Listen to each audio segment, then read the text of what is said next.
Greetings, old school magic players, and welcome to the Four Horsemen.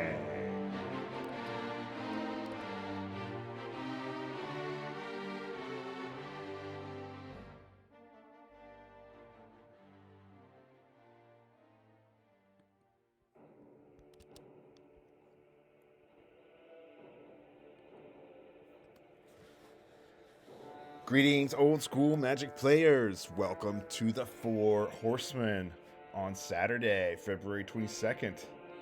Today, we are going to be covering our Four Horsemen tournament number 18 finals. John, are you with me? I'm here. How's it going? Hey, we're back at it again to wrap up tournament number 18. It's been quite a journey on this tournament, and John and I are going to be walking you through this finals match that John recorded. If you're new to the channel, fourhorsemenmagic.com is our website. Facebook.com/group/fourhorsemenmtg is our active Facebook group, and we focus on the original Old School Magic the Gathering expansion sets known as the Four Horsemen: Arabian Nights, Antiquities, Legends, and the Dark. Our format does tournaments every 6 weeks or so, and we've got a interesting and unique banned and restricted list. We allow basic lands and dual lands as the only cards from the base sets, and then all the other cards are from those first 4 expansion sets, with a restricted list that's as you see here. And we've banned most of the overly powered cards and created a really unique format that allows a lot of the old school magic cards that rarely see play in any other formats see lots of play in Four Horsemen. Our tournament wrapped up. We actually went over on this schedule. This was the original schedule. We were supposed to wrap this up February 8th. We went a bit over on getting that last finals match in, but John recorded it for us last Sunday. And this tournament was our winter tournament. We've got some great prizes, including our Ken Meyer Jr. playmats and our tokens. John created these really special and unique Four Horsemen player participation prizes, like the Rook token, the Islands, some really cool cards like Guardian Beast and Oubliette using the Magic comic book art. And John's done some new tokens as well, diving deep into Fallen Angel and a few other cool artworks. So we give these away to all of our top 8 players in the tournaments.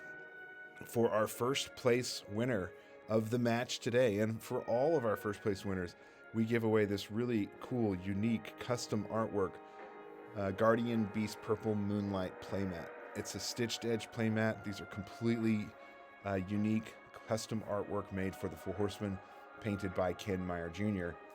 And these are signed and numbered. There's only 100 of these, and we're running quite low, right, John? We've only got a few of these left. Yeah, we'll probably have enough for the rest of the year. But after that, we might need to move on to something else for the first place prize. Yeah. So if you win first place in our tournament, we'll send you one of these awesome playmats for free. Okay, John, let's take a look at the brackets for Tournament 18. We are all the way down to the finals here, and Philippe Bizian has navigated all the way through group matches, top 16, quarterfinals, semifinals, and now finals. And there's been some really, really great videos that we've done with some fantastic decks. And congrats to all of our top 8 winners featured here and our semifinalists. The finalists tonight will be taking a look at their decks. So we have it. Tax Edge versus Mono Green Stompy. John's seen this video, so John, don't give any spoilers, but both of these decks are really, really cool. Let's just take a quick view on Philippe's deck. We've done prior deck techs, but any additional comments on Philippe's deck? No, he's played this deck a few different times, and he's tweaked it. to where he wants it. I think the kind of flex slots in the deck that he still wasn't 100% on are those 2 copies in the main board of Eye for an Eye, and then the sideboard copies of Army of Allah. Those were kind of new things that he was trying out in this tournament, to see if he likes them or see if he wants to put something else in that in those slots. And then also the Repentant Blacksmith is new for this tournament, but I think that he liked that one and will probably keep it if he plays the deck again. Yeah, it's a really cool deck, and Tax Edge is an interesting brew in a lot of the major old school formats, but in Four Horsemen, it's been a deck that's been tried many times, and lots of players have tried it, including you, right, John? You ran a Tax Edge deck in this last tournament. Yeah, I ran it in T18, I think, and it did fine. It made it to the top 8, but it does take a hit when you remove the ABU cards from it, for sure. Mm-hmm. I ran a Tax Edge build in X Point recently, and I had access to a lot of other stuff that you can't play here. So like all Four Horsemen decks, you really have to kind of go a little deeper into the sets and see what there is to fill out the deck. Yeah, I think that's what makes it fun and interesting and unique, and that's where we see lots of these spicy cards popping up, like Bloodlust and Clergy of the Holy Nimbus and Eye for an Eye, Brassman. Really cool spicy cards that make this deck actually function on a very low amount of mana. This deck has made it to the top 8 many times, the semifinals a few times, and the finals a couple of times. So it'll be really interesting to see how this match plays out. It all relies on the combo of Land's Edge and Land Tax. And also, this unique version relies on getting in early damage with some of the smaller creatures like Brassman and Tundra Wolves, while still staying on 1 or 2 mana and not playing the Land's Edge World Enchantment until you have land taxed several times, gathered up all your lands, and you have your combo ready to go. So, really powerful deck, and congrats to Philippe for making it to the finals again. For John DeProse's deck, this is a mono Green Stompy deck, and as with our other videos, we've already done detailed deck techs on these, so we're not going to go too deep, but this is a unique and really spicy deck that we've really never seen quite like it in the finals, right, John? Yeah, I mean, we certainly haven't seen mono green in a while, and we definitely haven't seen this really in-your-face aggro style where it's just all dudes, right? Like, I don't even think there's a single spell in the main board. You just jam a guy or two every turn and hope that your opponent can't deal with it. Yeah, it's a very unilateral deck strategy, and that is part of the weakness that's inherent, but it doesn't have a lot of the drawbacks of other Four Horsemen decks. We see a lot of folks playing 3-color decks, in some cases 4-color decks, and Blood Moon's still a thing in the format. There's no counter spells in this deck. It's not running any blue, and there's no direct damage in terms of red. So it's really unique, and it's just straight in your face, slamming dudes and hitting as much damage as possible. I do like the sideboard a lot in this particular build, and think that things like Sword of the Ages are really cool. I love Avoid Fate, and Crumbles have really started to show their prowess being an instant in Four Horsemen. Yeah, Crumble's fantastic, and you also, you get that extra copy of Dervish, extra copy of Gazban Ogre, extra Scavenger Folk. So, like, he's even doubling down in the sideboard on the creature strategies. Like, is 37 creatures or however many it is in the main board not enough? Here's some more. if there's a deck that I'm good against, or if those strategies are good, if he wants a little more artifact removal, or a little bit more protection, or if the Ogre's good, if they don't have Chain Lightnings, Ogre's pretty good. Mm-hmm. So, yeah, I don't know. It's interesting. I also like the Asp that's a card that I would consider playing if I was playing, you know, a mono green build. And he didn't favor it over any of the other choices he made in the main deck, but one copy got to slide in the sideboard there. Yeah. And, you know, it's interesting because we've seen a lot of aggressive decks, you know, solid creature-based decks. We've seen Arabian aggro do quite well. We've seen red, black, and blue brews. We've seen a lot of, you know, red, green with Curt Apes and, you know, direct damage and Earnham Gens. And, you know, we've seen a lot of these kind of blue, red, green decks as well. That actually seems to be overall in the Four Horsemen meta. Blue, red, and green seems to be the most predominant combo of colors. And the fact that John DeProse is just running straight up mono green with nothing else is really unique and unusual. All right, John, are we ready to get into the match? Let's do it. All right, I'm going to cut over to our whereby, and this game was pre-recorded. John recorded it for us. I believe this is an early morning video, right, John?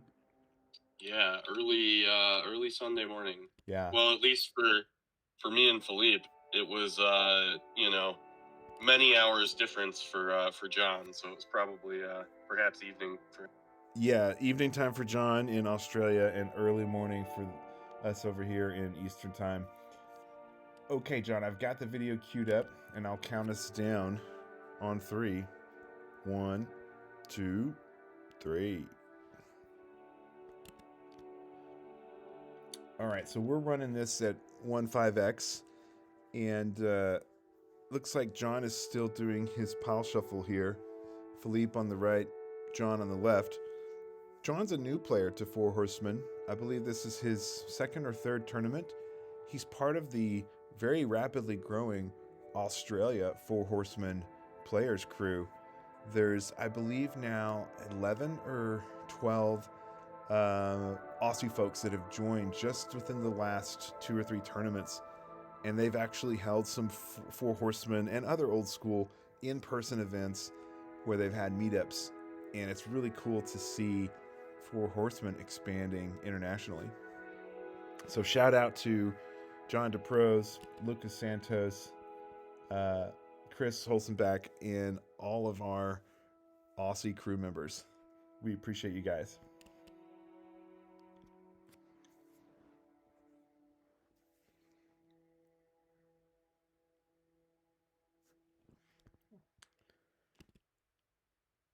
Now, what I think is interesting here is John DeProse's main advantage in this match is his deck can actually play with 1 mana, no problem whatsoever. If he gets a Scavenger Folk or an Elves of Deep Shadow, which he's just playing there, or even a Gasman Ogre, you know, there's so many cards he can get turn 1 that it really does put Philippe at a disadvantage. He's got the Chain Lightning right off the bat for that elf. Yeah, John's positioned pretty well against a deck that wants to try to keep you on 1 or 2 mana, because he can run his deck on 1 or 2 mana.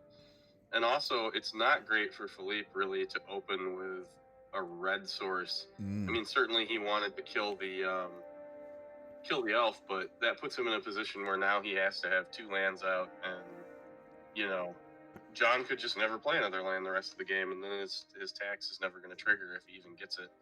But yeah, it's tough. I don't know. I don't know if there's a better way to go about it, though, because he needs to have, you know, little guys out to either deal with John's stuff or at least crack back when John's stuff is tapped. Yeah. Why Lily Wolf there is another good one in this match, because it really messes up the combat math if you're trying to block and kill things. Like that 2/1 Pixies didn't seem very threatening, but now it could be a 3/2 Pixies, you know, and take out either 2 creatures or kill something and survive. Certainly a big deal. You see 2 Miracle Workers come down on Philippe's side. He's really leaned into all of the 1-drops for his strategy. He also played a 3rd land, which surprises me a little bit. I guess just because he wanted to do the double white for that turn. But again, it's not what you really want to be doing with that deck. So I don't know, because that just allows John to play a third land as well. Yeah, he can play his spitting slugs, those 2/4 guys, with 3 mana. His mana ramp curve is really optimized. He hits lots of 1-drops. He's got the options for 2-drops with the Argothian Pixies and the Wailuli Wolves and the Emerald Dragonflies. So his deck can just drop something every turn, regardless of what his mana count is.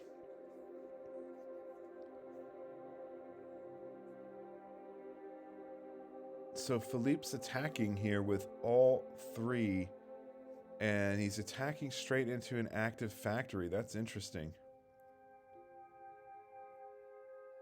So that factory has summoning sickness, but he can still activate it, and he's got a Wailuli Wolf that he can pump the factory with to make it a 3/3. So or he can have the wolf pump itself after it blacks, and he can kill 2 things, which is what he does. So yes, I don't love that attack there from Phil at all. It does allow him to chain the factory and get rid of it, and I mean, maybe that's the idea. He wants to at least kind of minimize John's board, but I don't know if it was worth the 3 cards that he spent to do it. Yeah, he only, he lost 2 guys and he played a spell, and all John lost was his factory, and he's just gonna play more dudes. So like, that's a pretty rough and now trade. he can't block that because it'll get pumped. If it. I'm actually a little surprised that once it was unblocked, he didn't pump it. Mm-hmm. But maybe he wants to hold back the wolf to block and pump itself. Yeah, the wolf is so powerful, being able to pump as an instant. So here comes land tax, but John doesn't need to play any more land.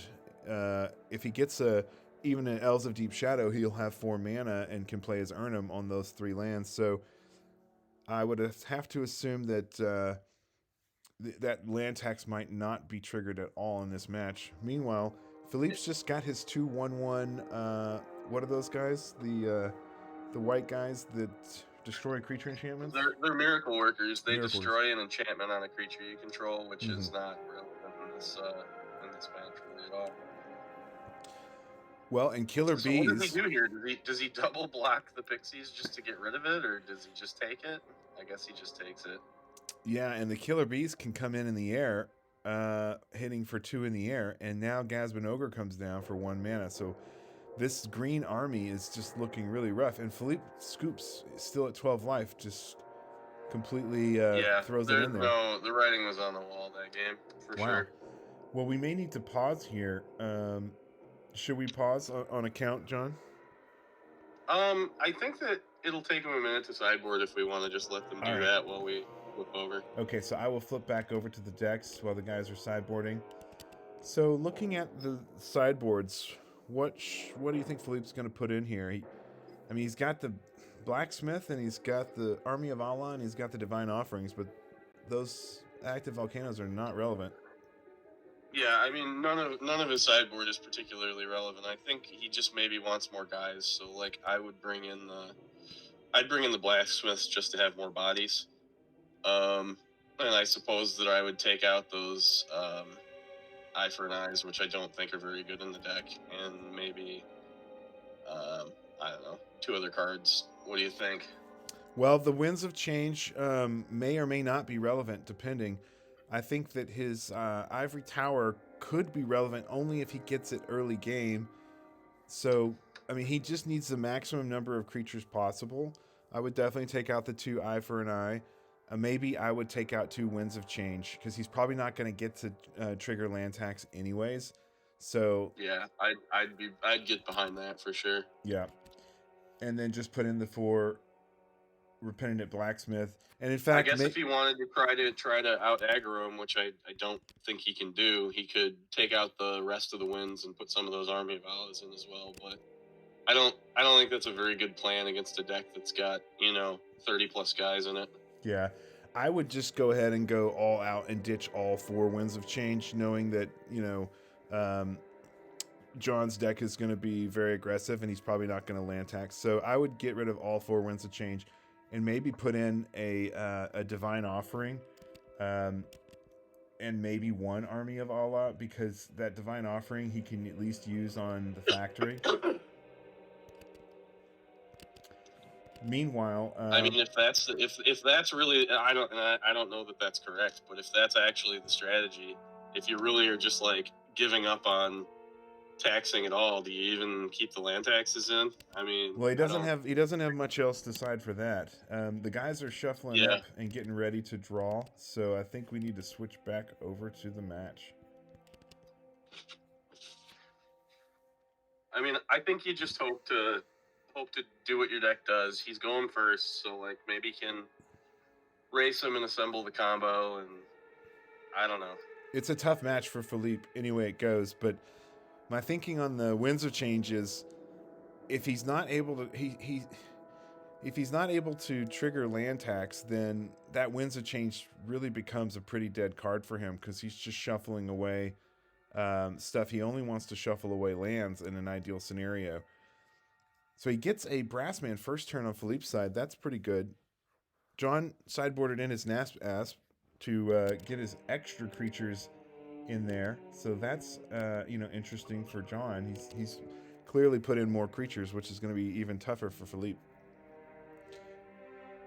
Interesting. Well, it's a pretty good opener for Phil, because like the Brassman is about as best he can get against the other little guys, and then he gets a land tax on top of that. So like he's doing what he wants his deck to be doing right now.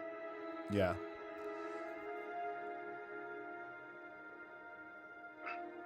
So it's really great for Philippe to get Brassman early. He can attack with it on turn 1.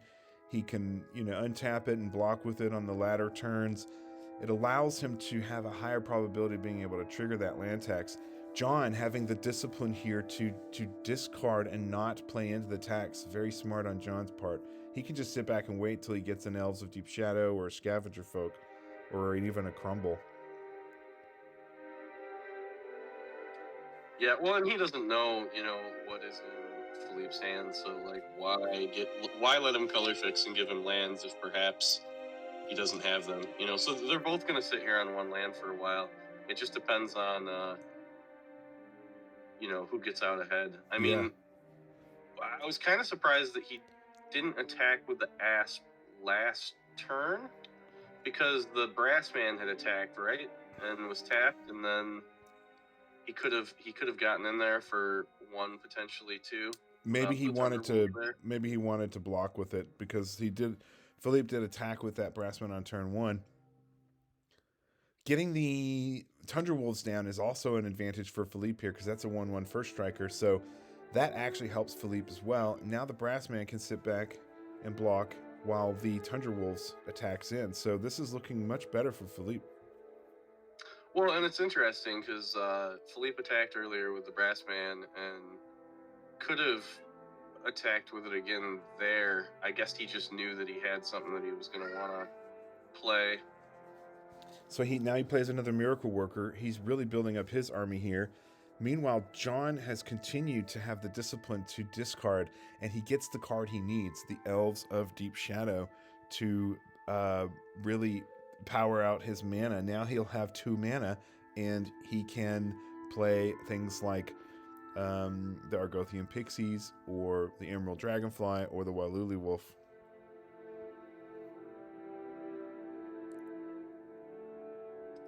So he did get that elf over there, so now he's got a little more mana to work with. Yeah, that's right. We'll see if he's able to do something with that. That's pretty much a point in the game here, because now Philippe has no real advantage for staying on 1 mana anymore, other than to prevent John from getting to 3 mana to play his Spitting Slugs.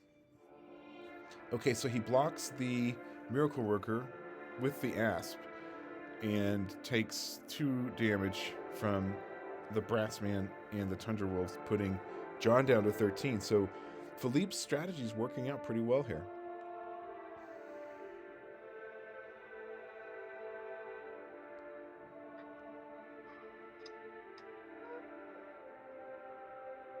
What do you think John's thinking about here right now? I wonder what his options are. He's probably looking at his Killer Bees and his Spitting Slugs and trying to decide, is it worth playing that 3rd land and dropping down the spinning splug or killer bees. Killer bees would allow John to attack in the air, but I would recommend against it. I would recommend not, triggering the land tax, and he very smartly sticks with that strategy and plays Scavenger Folk instead. Now Philippe is going to need a chain lightning here, or he's going he's going to lose that brass man, but he continues straight on with the attack, getting in for 2 more damage.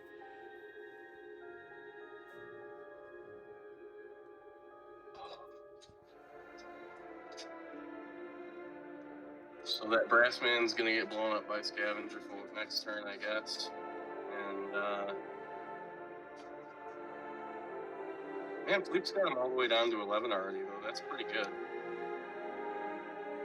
Yeah, I mean, that's great. Like, considering 1 plains and this heavy aggro, 36 creature deck, and Philippe's been able to hold his own with a brass man, a Tundra Wolf, and a land tax. It's pretty impressive.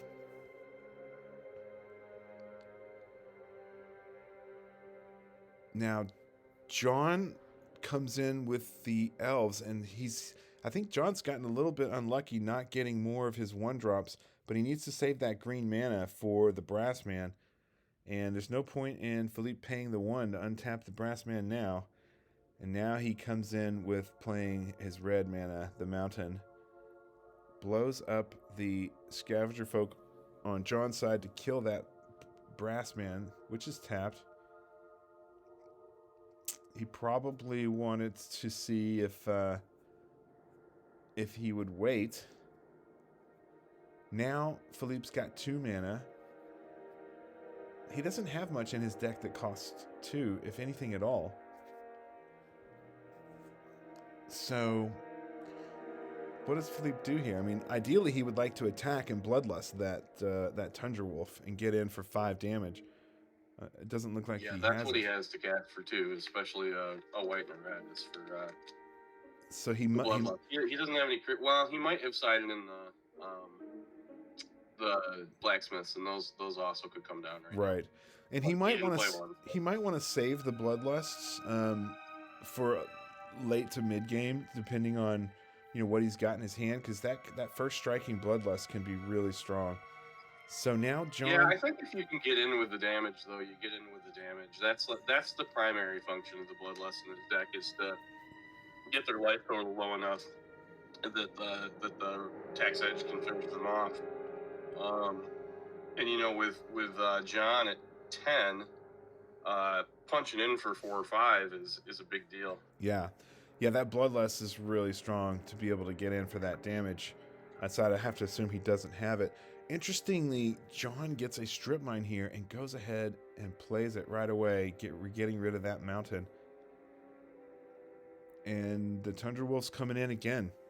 So bringing John DeProse down to 9, and then an additional, there's the bloodlust, an additional 4 more. So 5 damage total, bringing him down to 5 life. Wow, 18-5.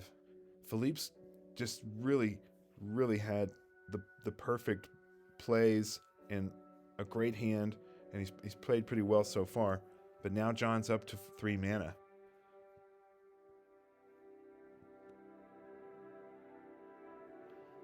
The Emerald Dragonfly is also a flyer, and can gain first strike by paying 2 green. Oh, look at this.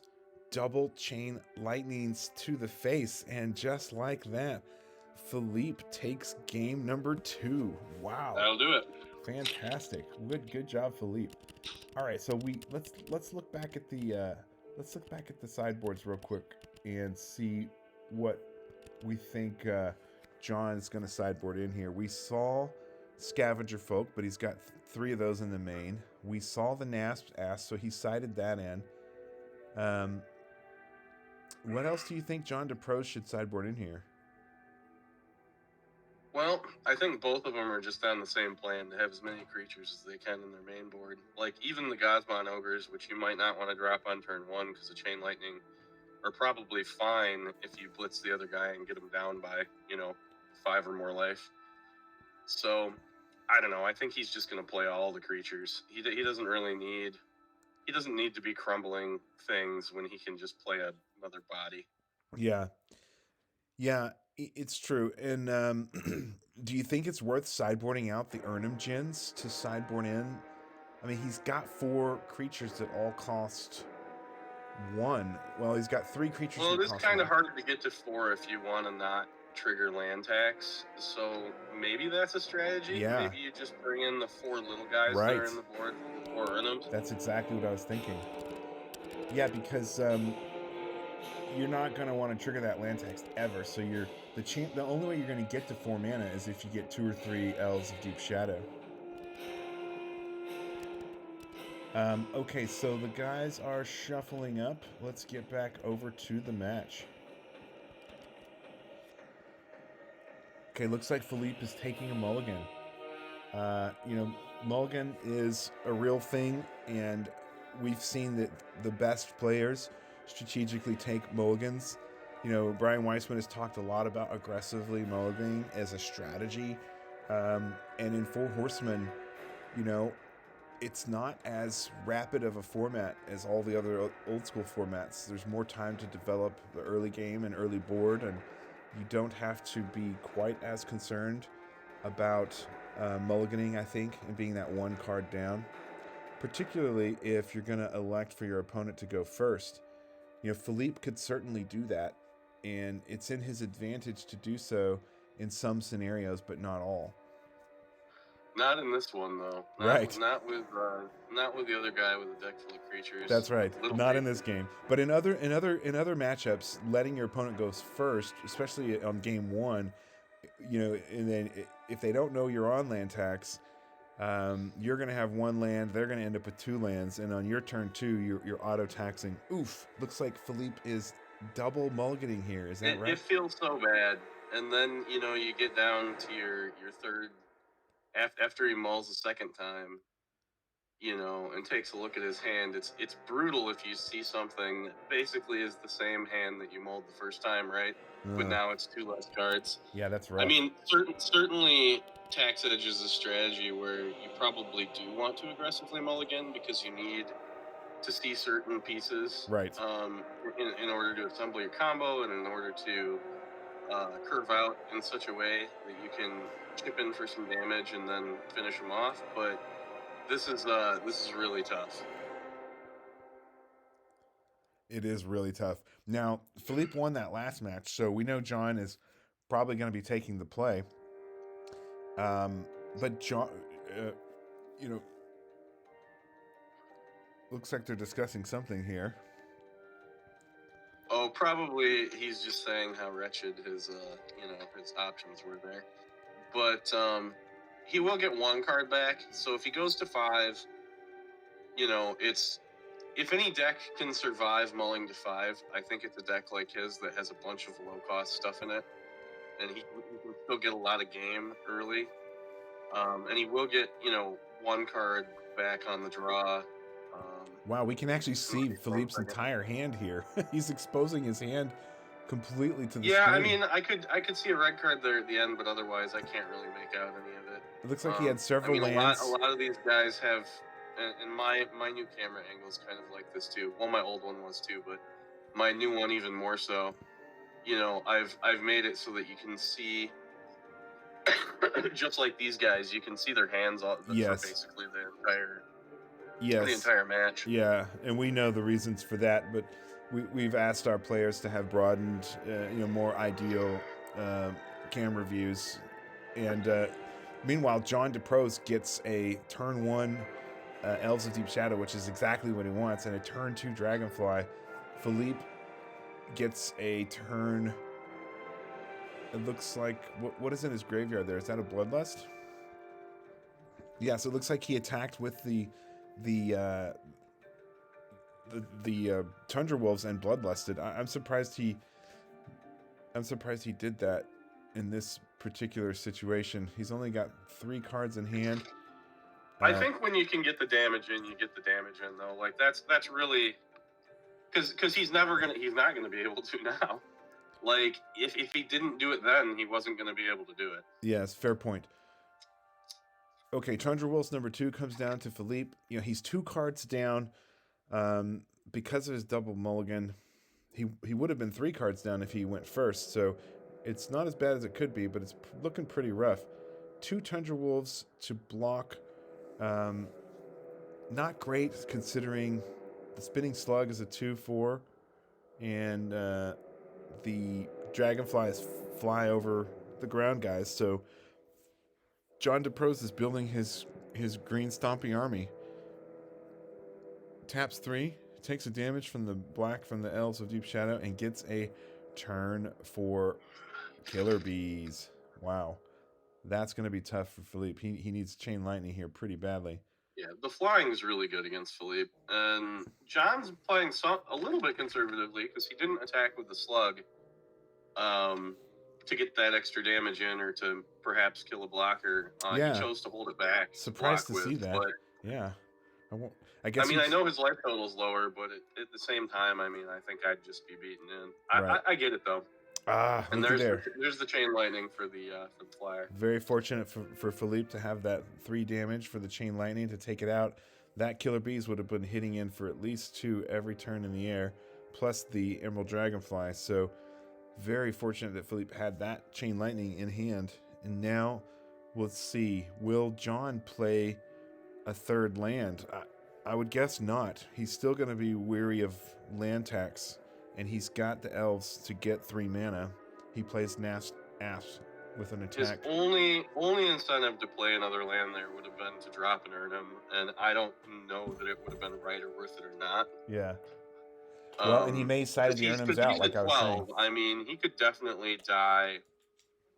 Well, I don't know, though. Phil only has 2 cards in his hand, so it's not like he's going to drop a Land's Edge and drop a bunch of lands to it right away. Yeah, that land tax really hurt Philippe so badly. And now he's got 5 creatures across on the other playmat. It's not looking good for Philippe here. All right. John hits in the air for 2 more with the double Dragonfly attack. A 1/1 flyer. Oh, looks like Philippe is conceding here. He's got 3 Land's Edge and 2 land tax in hand, huh? Wow. Just a bunch of useless stuff. I don't think that I would concede when I've got 14 life left. I think I'd probably play it out, but at the same time, he saw the writing on the wall, I think. Yeah, he's already used up a Chain Lightning. His only hope for any other ground creatures would be blocking with another Bloodlust. Look at John. John's got all lands in hand. That's pretty wild. He's got 3 He had 10 damage just waiting for one of those Land's Edges to come down. Wow. Yeah, so he was just ready and waiting in the weeds, holding all his lands back.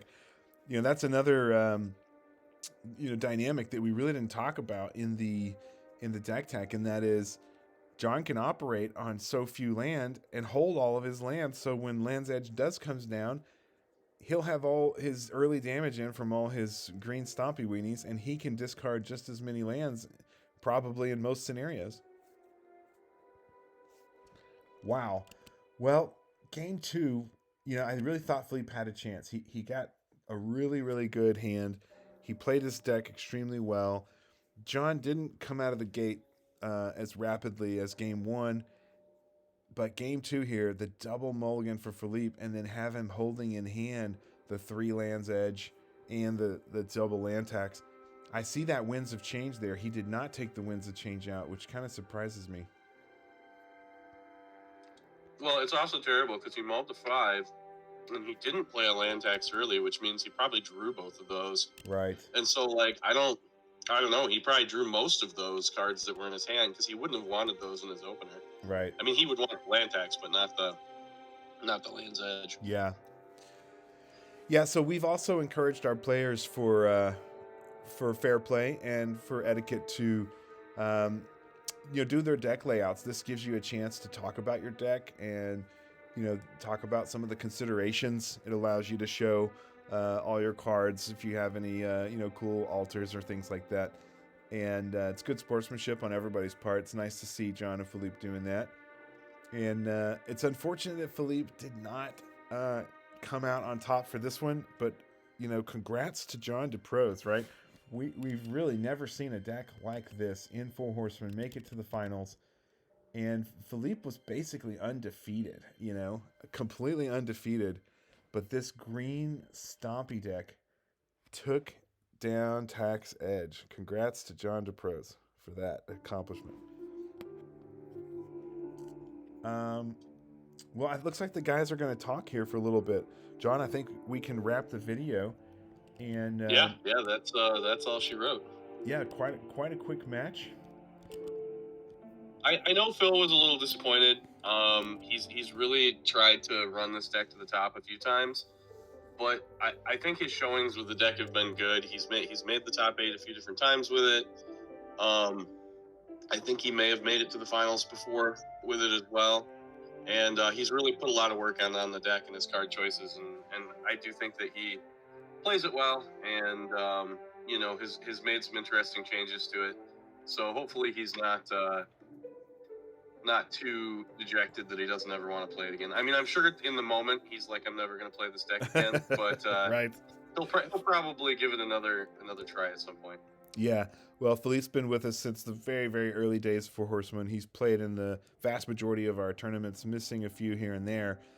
And certainly for the last several, he's been refining and improving and playing this different variants of Tax Edge all the way down to the finals in a couple of tournaments and making semifinals in several of the other ones. So congrats to Philippe.